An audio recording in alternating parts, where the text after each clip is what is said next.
महायुतीच्या सभेत प्रवीण दरेकर यांनी घेतला अनंत गीते यांचा समाचार। रायगडमध्ये इंडिया आघाडीचे उमेदवार अनंत गीते यांची प्रचार सभा घेत महायुतीचे उमेदवार सुनील तटकरे पंतप्रधान नरेंद्र मोदी राज्यातील शिंदे सरकार यांच्यावर टीकेची झोड उठवली आहे। महाडमधील भाजप कार्यकर्ता मेळाव्यात अनंत गीते यांच्या सर्वच मुद्द्यांना हात घालत प्रवीण दरेकर यांनी अनंत गीते यांचा समाचार घेतला। गीते विकास कामांवर बोलत नाहीत, बाबासाहेबांचं संविधान बदलायला निघाल्यात यावर बोलतात। यावर उत्तर देताना काँग्रेसने बाबासाहेबांचा पराभव केला याची आठवण अनंत गीते यांनी करून दिली।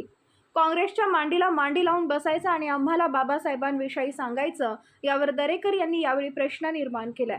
अनंत गीते नेहमी पक्षफुटीवर बोलतात, यावर उत्तर देताना दरेकर यांनी थेट शरद पवार यांच्यावर हल्ला चढवला। शरद पवार यांचा पक्ष फोडण्यामध्ये मास्टर असल्याचा उल्लेख करत पहिल्या दिवसापासून शरद पवारांनी पक्षफोडीचं राजकारण केल्याचंही दरेकर म्हणाले।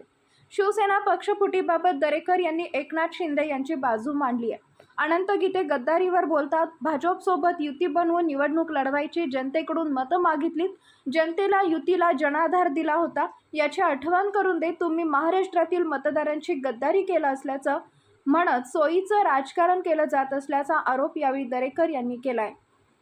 ब्युरो रिपोर्ट, तेज मराठी न्यूज। गद्दारीवर त्या ठिकाणी बोललं गेलं। आता मला खरं म्हणजे आश्चर्य वाटतं, गेल्या वेळेला सरकार उद्धव ठाकरेंचं आलं त्यावेळेला राज्यात निवडणुका झाल्या।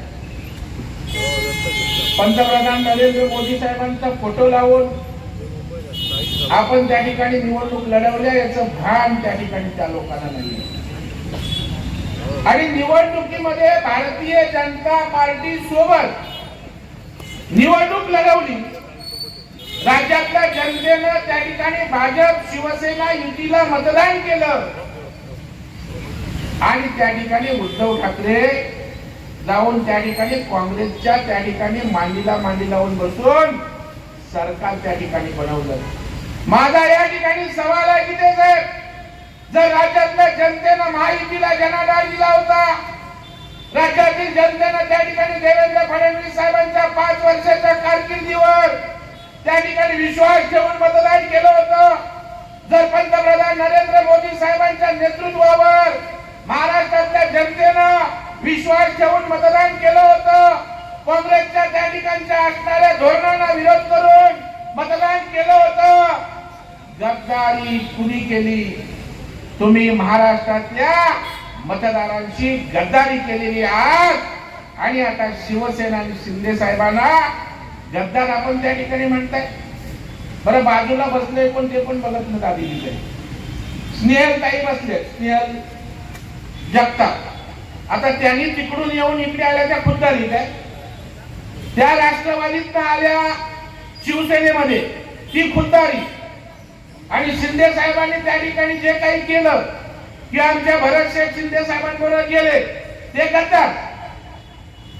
मला वाटतं या ठिकाणी सोयीचं राजकारण करण्याचं काम या ठिकाणी या मंडळींचं सुरू आहे की पक्ष फोडणाऱ्यांच्या विषयी जनतेच्या मनामध्ये चीड निर्माण झालेली आहे। बरं, कोण सांगतंय? या राज्यामध्ये पक्ष फोडण्याचा इतिहास कुणी रचला माहित आहे तुम्हाला? कुणी रचला? शरद पवार।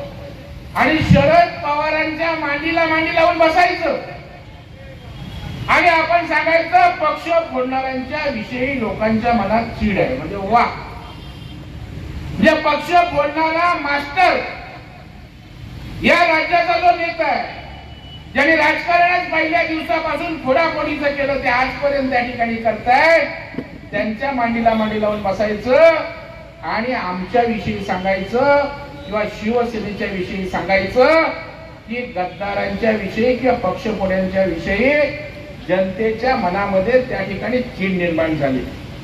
आणि त्याच्यामुळे बांधवांनो आणि भगिनींनो, या ठिकाणी निवडणुकीच्या माध्यमातून 5 वर्षात आपल्या समोर यायचं नाही, परंतु निवडणुका आल्या की आक्रमक व्हायचं, भावनिक वातावरण करायचं आणि त्या ठिकाणी निवडणुकीला आपली काय पोळी भाजता येते का अशा प्रकारचा जो प्रयत्न आहे तो त्या ठिकाणी आपल्या पवित्र मातेत यशस्वी होऊन त्या ठिकाणी द्यायचं नाही.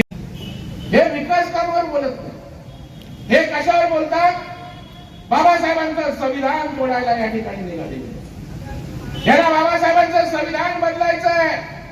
मी या ठिकाणी बाबासाहेबांच्या पवित्र स्मृतीला अभिवादन करून सांगतो, कुणाचा बाप हे संविधान बदलू शकत नाही, एवढी ताकद या बाबासाहेबांच्या संविधानामध्ये. आणि हे आमच्या नेतृत्वाने सांगितलेलं आहे. या देशामध्ये संविधानाचा सन्मान असेल, तो जर सर्वाधिक जास्त कुणी केला असेल तर तो पंतप्रधान नरेंद्र मोदी साहेबांनी केलाय, आमच्या सरकारने या ठिकाणी केलाय. अरे तुम्ही बाबासाहेबांना त्या ठिकाणी पराभूत करणारे काँग्रेसवाले त्यांच्या मांडीला मांडी लावून बसताना संविधानाच्या आणि बाबासाहेबांच्या गोष्टी आम्हाला सांगता. भंडाऱ्याला बाबासाहेबांचा पराभव करणारे काँग्रेस होतं, मुंबईत बाबासाहेबांचा पराभव करणारे काँग्रेस होतं, आणि तुम्ही आम्हाला बाबासाहेबांच्या गोष्टी सांगणार.